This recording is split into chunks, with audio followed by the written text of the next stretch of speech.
Okay, where are people having diabetic patients at home? Come closer and learn this. This is moringa leaves. We use moringa leaves for a lot of things.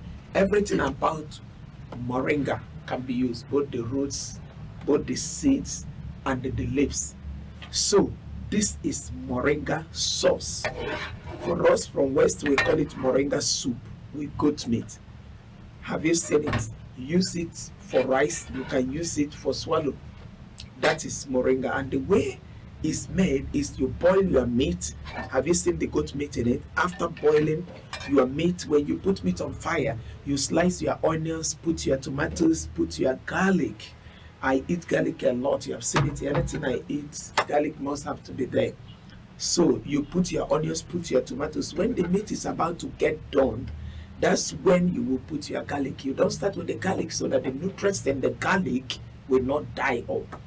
Then when everything is done, you remove your aloe vera leaves, wash properly. You don't need to slice it. You just pluck properly. Have you seen it?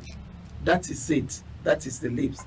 Then you can now pour in the sauce with your red oil.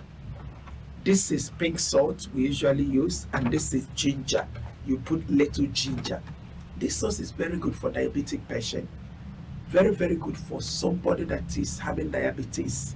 When the person, either you eat it or you use it for your food, or you can just make and they give you a bowl to take. So that is it about moringa sauce or moringa soup. Thank you for joining, and thank you for joining.